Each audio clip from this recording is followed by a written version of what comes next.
अगला टॉपिक देखते हैं। एक अवयव का एक अदिश से गुणन। गुणन का मतलब होता है गुना। यहाँ पर अदिश का मतलब क्या? अदिश का मतलब कोई के हो गया, के का मान हो गया, कुछ भी हो सकता है, 1 2 3 भी कोई भी नंबर हो सकता है। हम क्या करते हैं, मान लेते हैं ए बराबर कोई ये मैट्रिक्स हो गया और के से इसको मल्टीपल कर रहा है, गुना करने के लिए कोई अचर हो गया, तो के से गुना करेंगे तो ये अंदर पूरा चल जाएगा के ए।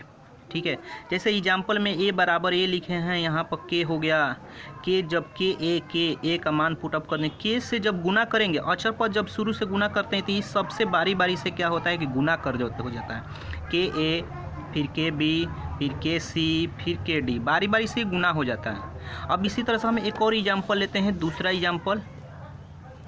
जैसे b बराबर हमने मान लिया इतना और 3b का मान ज्ञात करने के लिए बराबर 3 लिख दिए, b के जगह b का मान रख दिए। अब 3 से ये 3x 3y 3z 3m 3n और 3p ये मल्टीपल हो गया। इसमें मतलब ये कंडीशन किसका हुआ? ये जो हुआ एक अवयव का एक अदिश गुणन, मतलब एक मैट्रिक्स हो गया और एक अदिश का गुणनफल को कंडीशन हम इस तरह से बनाते हैं। चलते हैं अगला टॉपिक। अगला जो टॉपिक है अवयवों का गुणन। अवयवों का गुणन का मतलब होता है मल्टीप्लिकेशन ऑफ मैट्रिक्स से। हमने मान लिया है कि ए बराबर इतना मान लिए और बी बराबर इतना मान लिए, तो कह रहा है गुणा निकालने के लिए ए डॉट बी, ए और डॉट बी का मान निकालने के लिए ए की जगह पे इतना रखें, बी के जगह पे इतना रखें। लेकिन एक बात ध्यान देना है, इसमें ऑर्डर बराबर भी हो सकता है और नहीं भी हो सकता है, दोनों हो सकता है।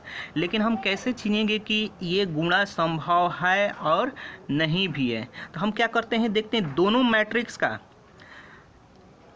जो पहला शुरू वाला जो मैट्रिक्स रहेगा उसका लास्ट वाला ऑर्डर जो मल्टीप्लिकेशन में रहेगा और फिर उसके शुरू वाला जब रहेगा, मतलब m क्रॉस n, यहाँ पर हो गया n क्रॉस p, तो ये वाला दोनों मिलना चाहिए।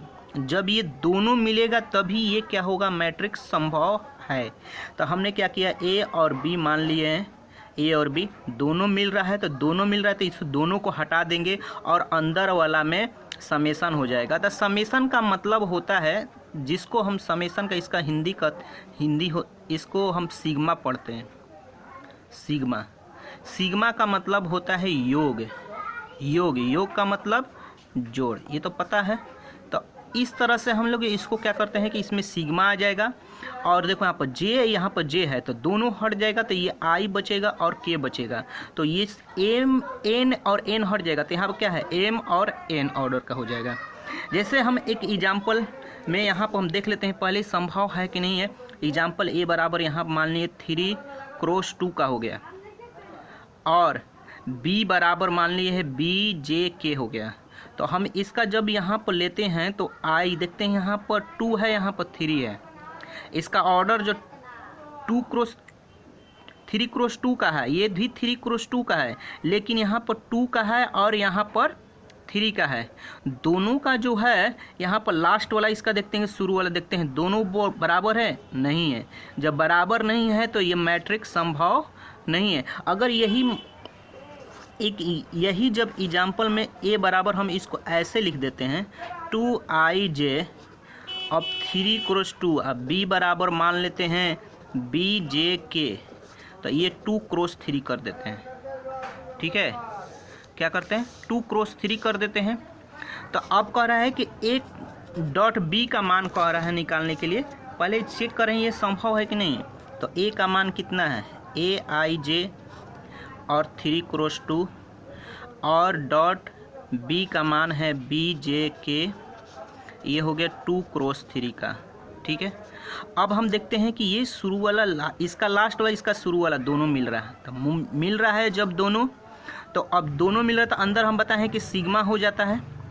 अब ये आई जे भी मिल रहा है, तो ये हो गया तुम्हारा ए आई जे हट जाएगा, तो ये हो गया तुम्हारा कितना, के।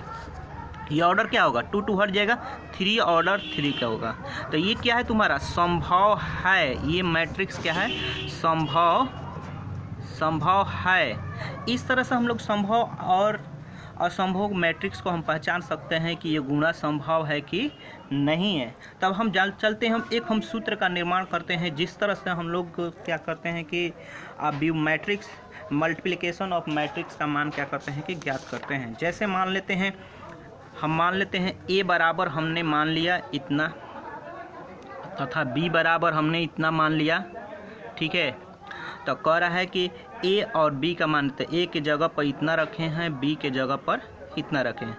तो इसमें ध्यान देना है कि इसका मैट्रिक्स निकालने के लिए दो मैट्रिक्स ये हो गया, ये दोनों मैट्रिक्स हो गया, इसका रो लेंगे, पहले वाला मैट्रिक्स का रो लेंगे और दूसरे वाला मैट्रिक्स का कॉलम लेंगे। दूसरे वाला मैट्रिक्स क्या लेंगे? कॉलम लेंगे। पहले वाला मैट्रिक्स का रो, इसका क्या होगा? कॉलम होगा। ये बारी बारी से क्या करेंगे? इसका R1 को उठा करके ये हो गया तुम्हारा C1 से, फिर कर लेंगे, फिर C2 से कर लेंगे, जब C3 से कर लेंगे। जब ये तीनों खत्म हो जाएगा, फिर तब R2 उठाएंगे, तब R2 लेंगे, R2 से तीनों फिर करेंगे। जब ये भी तीनों हो जाएगा तब R3 से करेंगे, R3 से फिर इसको, फिर इससे करेंगे। तो हम देखते हैं कोई भी ऑर्डर का होगा तो A का मान इतना हो गया, रख दिए, B का मान इतना रख दिए। यहाँ पर जरूरी नहीं है कि ऑर्डर, पहले देख लेना चाहिए कि ये संभव है कि नहीं। देखो 2 2 मिल रहा है, ये ऑर्डर जो होगा संभव है। A का मान हम क्या बोले हैं? इसका रो, पहले वाला मैट्रिक्स का रो, दूसरे वाला मैट्रिक्स का कॉलम। तो शुरू वाला से गुणा करेंगे और लास्ट वाला से गुणा करेंगे। AX फिर प्लस दिए हैं, उसके बाद प्लस लिखेंगे। अब ये BZ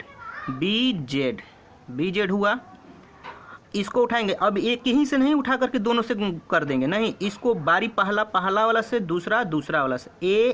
AX हो गया, B प्लस देंगे तब BZ ये हो गया। फिर इसी को उठा कर, जब इससे किए हैं तो इसको उठा करके फिर इससे अब करेंगे। AY हो गया प्लस BM हो गया यहाँ तक। अब फिर जब इसको हम दोनों से जब बारी बारी से गुणा किए हैं तो इससे ये किए हैं तो ये आ गया, इससे जब गुणा करेंगे तो ये आएगा, ठीक है। अब हम इसका सेकेंड रो लेते हैं, सेकेंड रो उठाएंगे तब फिर इसको से करेंगे, तब ये हो जाएगा, तब इससे करेंगे। देखो अब CX प्लस DZ फिर दूसरे वाला से किए हैं, फिर इसी को उठाकर फिर इससे करते हैं तो CY फिर प्लस हो गया DM, ये DM हो गया। इस तरह से क्या करते हैं कि इसको गुणा करते हैं। जैसे हमने एग्जाम्पल में एक कोई सूत्र का ही निर्माण हो गया, जैसे A बराबर